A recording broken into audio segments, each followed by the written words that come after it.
வணக்கம். இன்றைய முக்கிய செய்திகள். சட்டமன்ற தேர்தலுக்கான வாக்கு எண்ணிக்கை நடைபெற்று வரும் நிலையில் மதியம் 12 மணி நிலவரப்படி பார்க்கும் பொழுது டிவிகே 110 இடங்களிலும், ஏடிஎம்கே 68 இடங்களிலும், டிஎம்கே 56 இடங்களிலும் பெற்று முன்னிலை வகித்து வருகிறது. உத்தரமேரூர் சட்டமன்ற தொகுதியில் தாவேகா வேட்பாளர் முன்னிலை வகித்து வருகிறார். முதல் சுற்றில் அதிமுக 2291 வாக்குகளும், திமுக 2820 வாக்குகளும், தாவேகா 4051 வாக்குகளும் பெற்றுள்ளனர். சோளிங்கர் மற்றும் தருமபுரி சட்டமன்ற தொகுதியில் பாமக வேட்பாளர்கள் முன்னிலை வகித்து வருகிறார்கள்.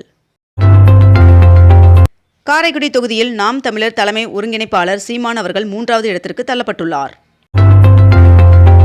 சாத்தூர் தொகுதியில் பாஜக மாநில தலைவர் நயினார் நாகேந்திரன் அவர்கள் 3வது இடத்திற்கு தள்ளப்பட்டுள்ளார். திருச்சி கிழக்கு தொகுதியில் தாவேகா தலைவர் விஜய் அவர்கள் தொடர்ந்து முன்னிலை வகித்து வருகிறார். தாவேகா தலைமை அலுவலகம் அமைந்துள்ள பனையூர் பகுதியில் பலத்த போலீஸ் பாதுகாப்பு போடப்பட்டுள்ளது. திருப்பதி ஏழுமலையான் சுவாமி கோவிலில் பக்தர்களின் வருகை தொடர்ந்து அதிகரிப்பதால் சுவாமியை தரிசிக்க 16 மணி நேரம் ஆகிறது என்று தெரிவிக்கப்பட்டுள்ளது. இன்று தமிழ்நாடு, புதுச்சேரி, மேற்கு வங்கம், அசாம், கேரளா உள்ளிட்ட 5 மாநிலங்களில் சட்டசபை தேர்தலுக்கான வாக்கு எண்ணிக்கை நடைபெற உள்ளது. 5 மாநில தேர்தல் முடிவுகளை உடனுக்குடன் அறிந்து கொள்ள மேற்கண்ட இந்த இணையதள முகவரி வெளியிடப்பட்டுள்ளது.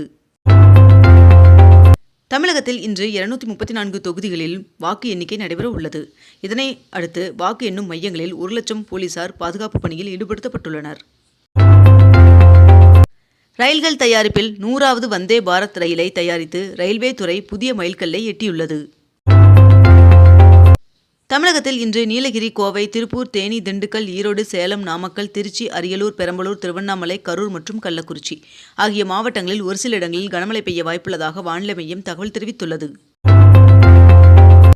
ஜெர்மனியிலிருந்து 5000 வீரர்களை திரும்பப் பெற அமெரிக்க அதிபர் ட்ரம்ப் அவர்கள் முடிவு செய்துள்ளதாக தகவல் வெளியாகியுள்ளது. டெஸ்லா நிறுவனம் ஸ்பேஸ் எக்ஸ் மற்றும் XAI மூலம் கிட்டத்தட்ட 5400 கோடி ரூபாய் வருவாய் ஈட்டியதாக தகவல் வெளியாகியுள்ளது. தமிழகத்தில் இன்று அக்னி நட்சத்திரம் தொடங்கி வருகின்ற மே 28ஆம் தேதி வரை நீடிக்கும் என்று தெரிவிக்கப்பட்டுள்ளது. தமிழ்நாடு முழுவதும் இன்ஜினியரிங் மாணவர்கள் சேர்க்கைக்கான விண்ணப்ப பதிவு தொடங்கியது. டெல்லியில் நிலவும் கடுமையான வெப்ப அலையை கருத்தில் கொண்டு அரசு மற்றும் தனியார் ஊழியர்களுக்கு மதியம் 1 மணி முதல் 4 மணி வரை கட்டாய ஓய்வு வழங்க வேண்டுமென முதலமைச்சர் ரேகா குப்தா அவர்கள் உத்தரவிட்டுள்ளார். தமிழகத்தில் மே 9ஆம் தேதி வரை கனமழை பெய்ய வாய்ப்புள்ளதாக சென்னை வானிலை ஆய்வு மையம் தகவல் தெரிவித்துள்ளது. மேற்கு வங்கத்தில் இன்று வாக்கு எண்ணிக்கை நடைபெற உள்ள நிலையில் கொல்கத்தாவில் இன்று முதல் 60 நாட்களுக்கு 144 தடை உத்தரவு பிறப்பிக்கப்பட்டுள்ளது. மேற்கு வங்க மாநிலத்தில் உள்ள பால்டா பேரவை தொகுதியில் வருகின்ற 21ஆம் தேதி மறு தேர்தல் நடைபெறும் என்று இந்திய தேர்தல் ஆணையம் அறிவித்துள்ளது. நாடு முழுவதும் 2026-27ஆம் ஆண்டிற்கான இளநிலை மருத்துவ படிப்பிற்கான நீட் நுழைவுத் தேர்வு நடைபெற்றது. நாளை வாக்குப்பதிவு நடைபெற உள்ள நிலையில் வாக்கு எண்ணும் மையங்களுக்கு 24 மணி நேரமும் மின்சாரம் வழங்கப்படும் என்று மின்வாரிய தலைவர் ராதாகிருஷ்ணன் அவர்கள் தகவல் தெரிவித்துள்ளார். அங்கீகரிக்கப்படாத ORSLஐ விற்பனை செய்தால் கடும் நடவடிக்கை எடுக்கப்படும் என்று தெரிவிக்கப்பட்டுள்ளது. வணிக சிலிண்டரின் விலை உயர்வால் வருகின்ற 5ஆம் தேதி முதல் சென்னையில் ஹோட்டல்கள் மற்றும் PG வாடகை அதிகரிக்கப்பட்டுள்ளதாக தெரிவிக்கப்பட்டுள்ளது. தமிழ்நாட்டில் கோடைகால பருவமழை இதுவரை இயல்பை விட 33% குறைவாக பெய்துள்ளது என்று வானிலை ஆய்வு மையம் தகவல் தெரிவித்துள்ளது. கள்ளக்குறிச்சியில் கடும் வெப்ப அலையால் ஹீட் ஸ்ட்ரோக் பாதிப்பு ஏற்படுவோருக்கு சிகிச்சை அளிக்க அரசு மருத்துவக் கல்லூரி மருத்துவமனையில் சிறப்பு வார்டு அமைக்கப்பட்டுள்ளது. அமெரிக்காவுடனான போர் மீண்டும் தொடங்க வாய்ப்புள்ளதாக ஈரான் இராணுவ அதிகாரிகள் தகவல் தெரிவித்துள்ளனர்.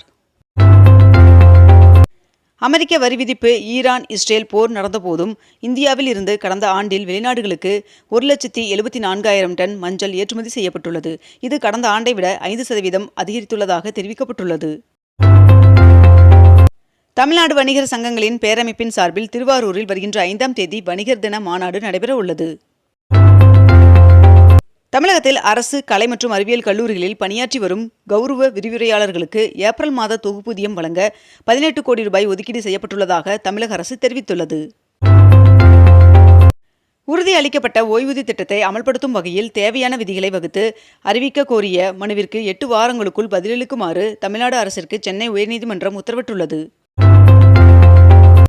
சென்னையில் ராணிமேரி கல்லூரி, லயோலா கல்லூரி மற்றும் அண்ணா பல்கலைக்கழகம் ஆகிய 3 வாக்கு எண்ணிக்கை மையங்களில் 4 அடுக்கு பாதுகாப்பு வழங்கப்பட்டுள்ளது. மூணாறில் உள்ள இரவுகுளம் தேசிய பூங்காவில் நடந்த கணக்கெடுப்பில் புதிதாக 100 வரையாடுகள் பிறந்துள்ளதாக தெரிவிக்கப்பட்டுள்ளது. 2026ஆம் ஆண்டிற்கான மகளிர் T20 உலகக்கோப்பைக்கான இந்திய அணி அறிவிக்கப்பட்டுள்ளது. சென்னையில் கடந்த ஏப்ரல் மாதத்தில் மட்டும் 90,18,000 பயணிகள் சென்னை மெட்ரோ ரயிலில் பயணம் செய்துள்ளனர் என்று தெரிவிக்கப்பட்டுள்ளது. வாக்கு எண்ணிக்கை வருகின்ற திங்கட்கிழமை நடைபெறுவதை முன்னிட்டு தமிழகம் முழுவதும் பாதுகாப்பு பணி தீவிரப்படுத்தப்பட்டுள்ளது. கடந்த 2018-19ஆம் ஆண்டின் தங்க பத்திரங்களுக்கான ஒரு யூனிட்டின் இறுதி மீட்பு விலையாக 14,901 ரூபாய் கிடைக்கும் என்று அறிவிக்கப்பட்டுள்ளது. இதன் மூலம் இந்த தங்க பத்திரங்களை வைத்திருக்கும் முதலீட்டாளர்கள் 386% வரை லாபம் பெறுவார்கள் என்றும் தெரிவிக்கப்பட்டுள்ளது. 22 கேரட் ஆபண தங்கத்தின் விலையில் எந்தவொரு மாற்றம் இல்லாமல் ஒரு சவரன் 1,12,000 ரூபாயாகவும் 1 கிராம் 14,000 ரூபாய்க்கும் விற்பனை செய்யப்பட்டு வருகிறது. இதனைத் தொடர்ந்து 1 கிராம் வெள்ளியின் விலை 270 ரூபாய்க்கு விற்பனை செய்யப்பட்டு வருகிறது. வர்த்தக எரிவாயு சிலிண்டர் விலையை உயர்த்தியதை கண்டித்து கேரளாவில் வருகின்ற 6ஆம் தேதி வேலைநிறுத்தத்தில் ஈடுபடப் போவதாக ஹோட்டல் உரிமையாளர்கள் சங்கம் அறிவித்துள்ளது. தேர்தல் முடிந்துவிட்டதால் தற்போது வணிக கேஸ் சிலிண்டரின் விலையை மத்திய அரசு உயர்த்தியுள்ளது என்று ராகுல் காந்தி அவர்கள் தெரிவித்துள்ளார். வர்த்தக சிலிண்டரின் விலை அதிகரிப்பால் உணவுப் பொருட்களின் விலை 10% உயரும் அபாயம் ஏற்பட்டுள்ளதாக தெரிவிக்கப்பட்டுள்ளது. சென்னையின் குடிநீர் தேவைக்காக சோழவரம் ஏரியில் இருந்து திறக்கப்பட்ட தண்ணீர் புழல் ஏரியை நேற்று வந்தடைந்தது.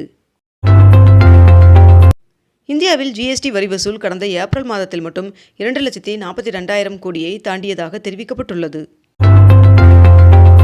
சென்னையில் வணிக பயன்பாட்டிற்கான கேஸ் சிலிண்டரின் விலை 990 ரூபாய் 50 பைசா உயர்ந்து 3,237 ரூபாய்க்கு விற்பனை செய்யப்பட்டு வருகிறது. இதனைத் தொடர்ந்து வீட்டு உபயோக சிலிண்டரின் விலையில் எந்தவொரு மாற்றம் இல்லை என்றும் தெரிவிக்கப்பட்டுள்ளது. தமிழகத்தில் சென்னை, திருவள்ளூர், காஞ்சிபுரம், செங்கல்பட்டு ஆகிய மாவட்டங்களில் அடுத்த 5 நாட்களுக்கு கடும் வெப்பம் நிலவும் என்று எச்சரிக்கை விடுக்கப்பட்டுள்ளது. வாக்கு எண்ணிக்கை மையங்களுக்கான பாதுகாப்பு ஏற்பாடுகள் தொடர்பாக தலைமை செயலகத்திலிருந்து காணொலி காட்சி வாயிலாக தமிழக தலைமை தேர்தல் அதிகாரி அர்ச்சனா பட்நாயக் அவர்கள் ஆலோசனை மேற்கொண்டார்.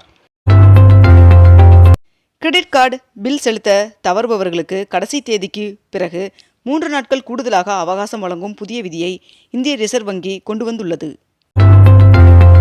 தமிழ்நாட்டில் மேற்கண்ட இந்த 17 இடங்களில் நேற்று வெயில் சதம் அடித்தது. அதிகபட்சமாக வேலூரில் 108.3 டிகிரி ஃபாரன்ஹீட் வெப்பம் பதிவாகியுள்ளது. இத்துடன் இன்றைய தலைப்புச் செய்திகள் நிறைவடைகின்றன. மேலும் இதுபோன்ற அண்மை தகவல்களை உடனுக்குடன் தெரிந்து கொள்ள அக்னிபூ சேனலை சப்ஸ்கிரைப் செய்து கொண்டு தொடர்ந்து இணைந்திருங்கள். நன்றி, வணக்கம்.